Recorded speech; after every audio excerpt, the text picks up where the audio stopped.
In today's episode, we've got snowmen, Russian roulette, and a bunch of rabbis swapping shoes. It's time for your Jewish week.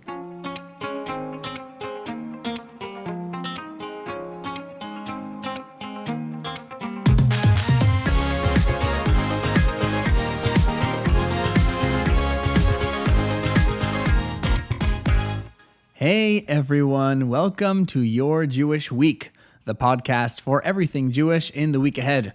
I'm Rabbi Dovi. As always, this podcast is produced by Chabad.org and dedicated to all our brothers and sisters in the Holy Land. May Hashem keep them safe from all harm, protect them from the enemies who seek to destroy them, and may all the hostages finally be freed to return to their families and loved ones, and may we see a swift and triumphant end to the war in Iran very, very soon. Today is Sunday, the 26th of Sivan, and if you're a true marsupial enthusiast, you may find yourself wanting to spend Shabbat in the company of a thylacine, the little-known relative of the kangaroo that looks kind of like a dog but way cooler. It's more commonly known as the Tasmanian tiger. You may even find yourself traveling all the way to the island of Tasmania as part of your thylacine search.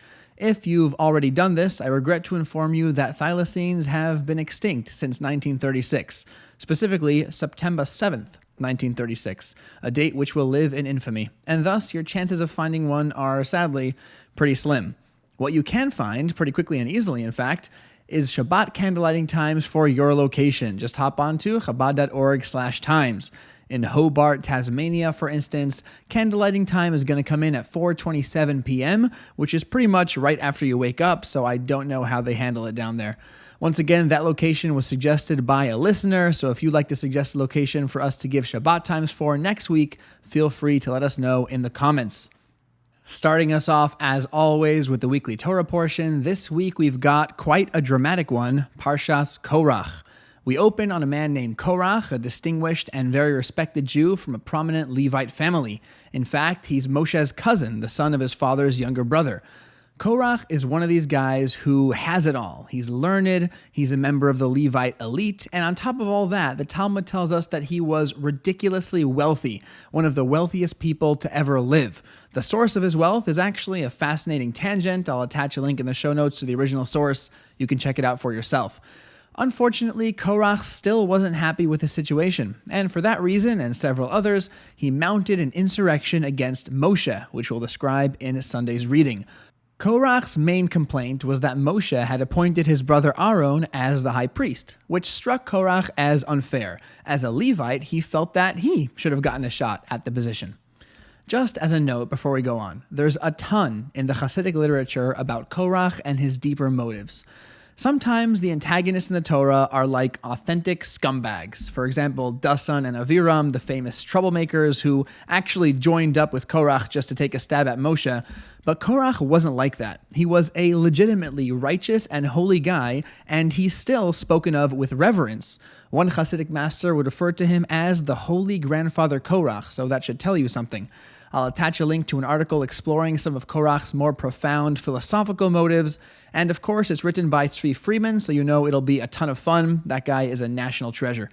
Either way, in Monday's reading, we'll see Korach's rebellion pick up steam despite Moshe's attempts to de-escalate it, and eventually it comes to a head with a supernatural test. Korach and his 250 allies will take up fire pans of incense, as will Aaron. Now, this is wildly dangerous, and here's why. Only the high priest can offer incense. Anyone else who does it dies instantly. That's actually what happened to Aaron's sons, Nadav and Avihu, not long before. So essentially, each of these guys was playing Russian roulette, if you can imagine a revolver with 252 chambers, all but one of which are loaded. So, not great odds. And tragically, it turns out about as well as you'd expect. The 250 men are incinerated, and Korach is swallowed up by the earth, along with everyone else who took his side. If you look up some of the details in the Medrash, it was an absolutely horrifying, apocalyptic experience. There was an otherworldly roar, the earth split open like a mouth, dozens of smaller channels opened up throughout the camp to swallow up anyone who ran away. It really, really wasn't pretty. In the aftermath, Hashem instructs Moshe to make the 250 fire pans into a coating for the altar as an eternal symbol of Korach's rebellion and a warning to anyone who might consider doing something similar. But of course, the story isn't over. Even though Aaron's right to his position has now been proven, the people still aren't convinced. In fact, they're blaming Moshe and Aaron for causing the deaths of all those people. This, of course, is not only incorrect, but slightly insane, and it turns out it's the kind of insane that means someone's about to get hurt. Sadly, that's exactly what happens. In Wednesday's reading, we'll see a devastating plague rip through the camp, killing thousands.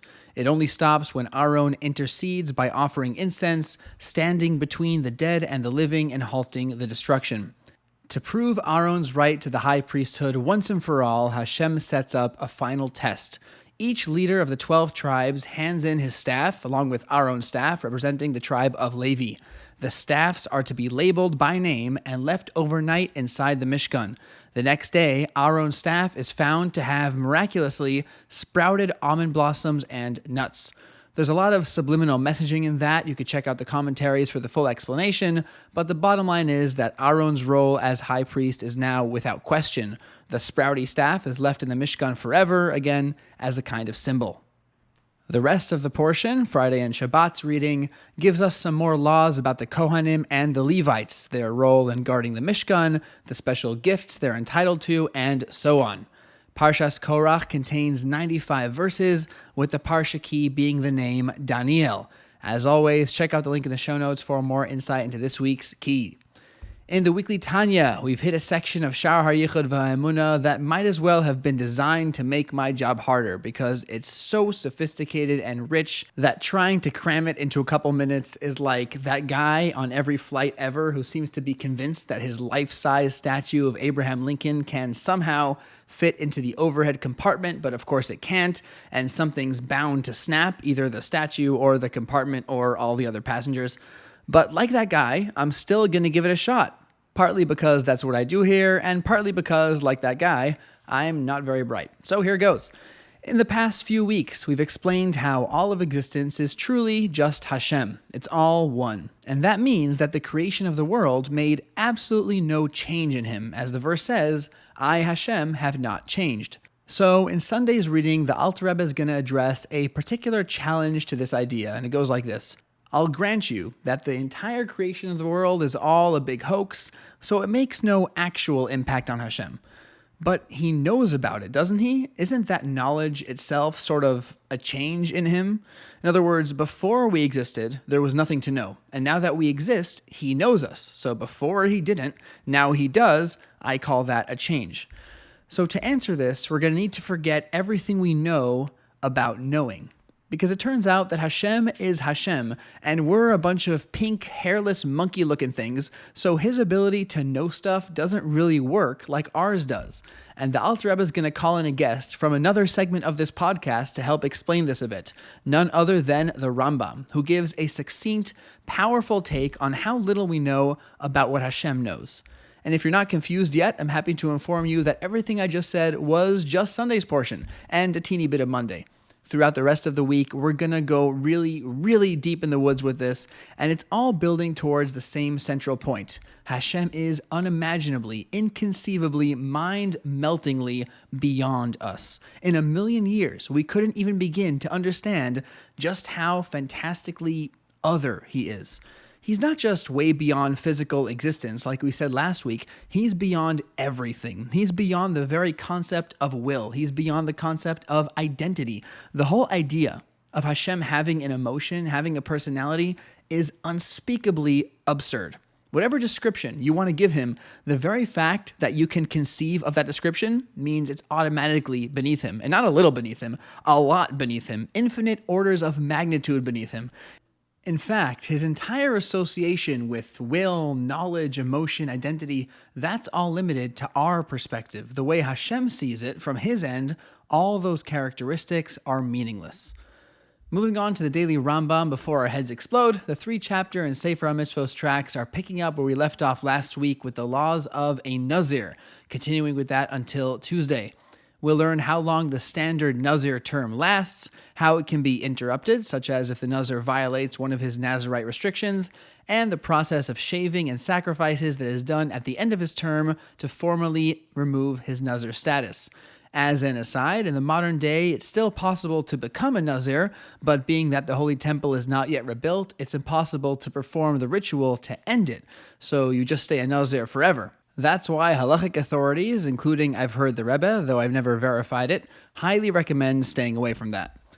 Tuesday will wrap up the laws of Nazir and begin another set of laws with another name that's really hard to translate because that's just my luck.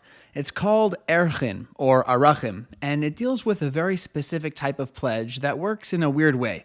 Basically, the Torah assigns every human being a certain set monetary value. That's what we call their erech. Now, the erech has nothing to do with their market value. Back in the day, when slavery existed, people technically had a market value that's relevant to other areas of Jewish law. But not here. This is a fixed sum of money that goes by gender and age bracket. So, these laws are all about someone who pledges the erech of someone else as a donation to the Holy Temple. But wait! It gets confusinger. The fixed amount only applied if the person making the pledge was rich. If they were poor, it's a whole nother deal. We'll get into all of that on Wednesday. And while we're at it, we'll cover other kinds of pledges on Thursday and into Friday. Then on Friday, we'll wrap up the book of Haflah and head into book number 7, the book of seeds, which deals with all kinds of agricultural laws. First off, we've got the laws of kilayim, forbidden mixtures of different plant species. We'll be sticking with that all the way to Shabbat and beyond. In the one-chapter track, stuff is being acquired, so you know it's going to be a wild ride. Our opening act is going to be the means of acquisition known as chalipin. Essentially, it works like this. I want to buy your cow, so I hand you my shoe. By accepting the shoe, you are effecting a halachically valid kinyan, an act of acquisition, and the cow becomes my property instantaneously. I actually used the example of a shoe on purpose. One of the first instances of this concept occurs in the book of Ruth, when Ruth's husband Boaz acquires a field this way. If you haven't read the book of Ruth recently, let me inform you, there's a whole lot more shoe removal than you remember. The best part of it is that being that this transaction in the story of Ruth is kind of a legal precedent for the whole concept of chalipin, the Talmud picks every detail of the story apart in a very Talmudic kind of way, asking what characteristics of a shoe need to be present for the transaction to take effect. It's like a whole discussion dedicated to shoeless rabbis swapping footwear. It's great. Anyway, we'll be covering many other laws with regards to acquiring stuff, and I'd love to elaborate on them all because there's just so much to unpack. Like, what if you pay money, but before you make the formal act of acquisition, the object appreciates in value? What then? But alas, time and tide wait for no man, and I've got some snowman jokes to get to in the next section, so yeah. Towards the end of the week, we'll get into cases of sale under duress, and right by Shabbat, we'll start talking about unfair price gouging and other forms of unfair pricing. As always, if you'd like to learn more about anything you just heard, or if you're ready to join one of the weekly study cycles, check out the show notes for links and resources. All right, with the weekly overview done, it's time to take it day by day. Monday, the 27th of Sivan, we've got something that we don't often feature on this show, a weather report. A rather late weather report, actually, about 4,100 years late, but better late than never. On this day in the year 1657 from creation, the land finally dried completely after the Great Flood, making it suitable for human habitation once again. Noah and his sons, who had survived the flood in his famous ark, could now safely resettle the land and build things upon it, such as snowmen and pizza shops. And that's why this day is something of a holiday in the snowman and pizza communities. Moving right along to Tuesday, the 28th of Sivan, we've got a very significant day in Chabad history and the modern history of the Jewish people more generally. This was the day that the Rebbe and his wife first arrived on the shores of the United States in 1941. It had been a very dangerous few months for the Rebbe and Rebbetzin. They had moved around quite a bit as the Nazis advanced through France, always staying just a couple steps ahead, but still nail-bitingly close. As you can imagine, finding a ship that was interested in crossing the Atlantic in 1941 was kind of like trying to find a really short guy in a cornfield. And the ships that did go rarely made it. In fact, another ship that they were slated to be on was sunk by a German U-boat. Providentially, the Rebbe was not on it. So when they finally made it to America on the Portuguese ship Serpa Pinto, it was a big deal. Not only for the Rebbe's family, for the story of modern Jewry in America and really all over the world. In Jewish thought, the globe is split into two hemispheres, but not at the equator. Imagine spinning the globe so that the Holy Land is right on the top, then drawing a line around the middle. It's split like that. Now, with that setup, the upper hemisphere includes, of course, the Holy Land, along with Europe, Africa, and Mount Sinai. And what that means is that the giving of the Torah primarily impacted those lands, the ones in the upper hemisphere. And as history went on and different societies became interconnected by trade and travel, the message of the Torah, the existence of the one creator, Jewish morals and values, all of those were largely restricted to that same upper hemisphere. And that was how things were until pretty recently. And then, at most a couple centuries ago, Torah and Judaism started to trickle into the lower hemisphere. You had a small Jewish community here, a little shul there. And then around 100 years ago, Judaism's influence in the lower hemisphere really began to pick up steam, not only in terms of the Jewish population, but in terms of their influence on society.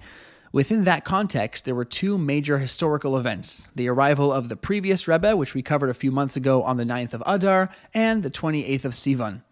As soon as the Rebbe arrived, he took the helm of various organizations established by his father-in-law, the previous Rebbe. He began launching initiatives to promote Judaism on so many different fronts, it kind of boggles the mind. I mean, over the years, the Rebbe directed Chabad activities on behalf of, just to name a few, off the top of my head: prisoners, military personnel, Russian refugees, orphans of fallen IDF heroes, and special needs children. In fact, the Rebbe was one of the first to recommend referring to them as special instead of the more common term at the time. And that list is, again, by no means exhaustive. And of course, it didn't include the massive army of emissaries, the shluchim, that the Rebbe dispatched to all corners of the globe, with the goal of reaching out to their fellow Jews, bringing them closer to Torah and mitzvos, and spreading the news that Mashiach is on his way. So what we end up with is an interesting phenomenon. Emissaries are being sent from the lower hemisphere, the half of the globe where Torah's impact was historically low, to inspire Jews all across the world, even in the upper hemisphere. This incredible reversal was due to the Rebbe's revolutionary efforts in America, and that all started on this day, the 28th of Sivan, 84 years ago. Wednesday, the 29th of Sivan, we skip the Tachton portion of our afternoon prayers, being that it is the day before Rosh Chodesh.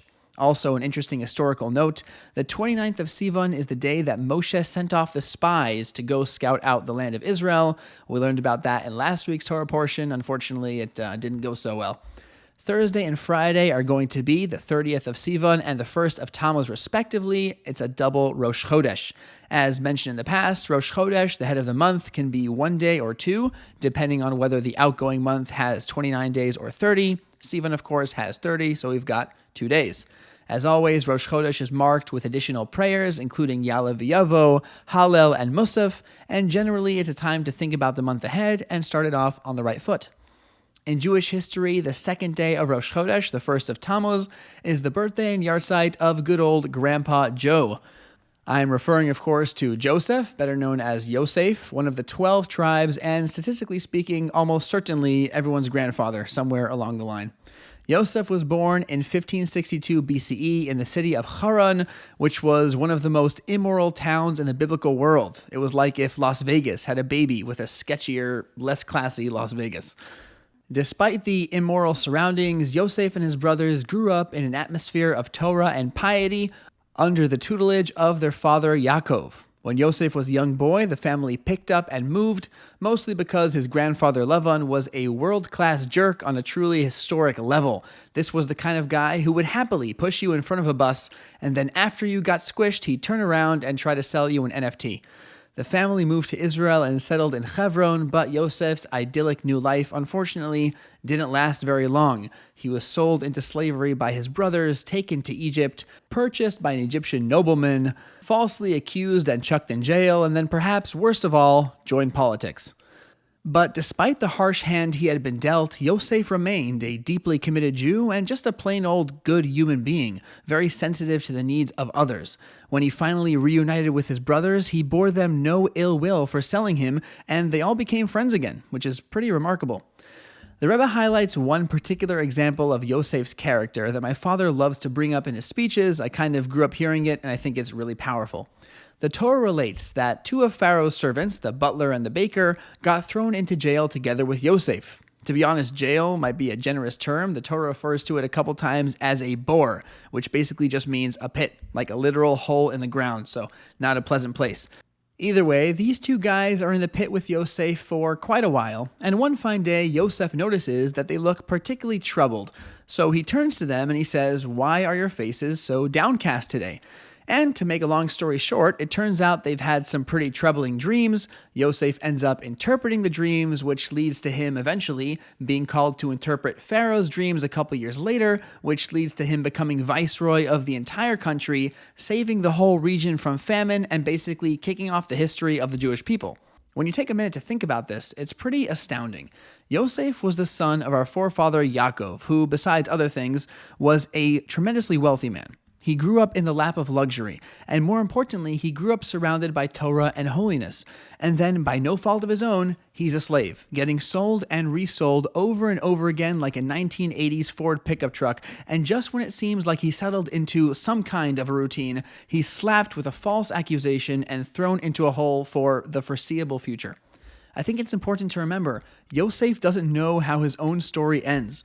Sometimes we're so familiar with the story, we almost forget that many of these actual historical figures were completely in the dark about their own futures. For all Yosef knew, he was going to be stuck in this pit forever. His story is done. Just like a briefly joyful childhood and then a lifetime of Charlie Chaplin levels of ridiculously bad luck. With all this in mind, Yosef would have been forgiven for being preoccupied with his own problems. I wouldn't have blamed him if he never spoke to any of his cellmates at all. But that wasn't the case. In fact, Yosef didn't only look beyond his own woes, he was so attentive, so sensitive to even these two Egyptian nobles, who wouldn't have given him a second glance, by the way, that he noticed the one particular day when they were more downcast than usual. I think we can assume they didn't walk around their cells with a big old smile every day. Gloominess was probably their default setting, and yet when they were just a little extra gloomy, Yosef noticed and he asked them about it. And not only did he ask, but he helped them. And by doing so, unbeknownst to him, he was also helping himself, along with the entire country of Egypt, whose salvation from famine would come about by his hand. This Friday, as we remember the righteous Yosef and his extraordinary kindness, let's think about the ways that we can be there for others in our lives and spread sensitivity and compassion in the week ahead.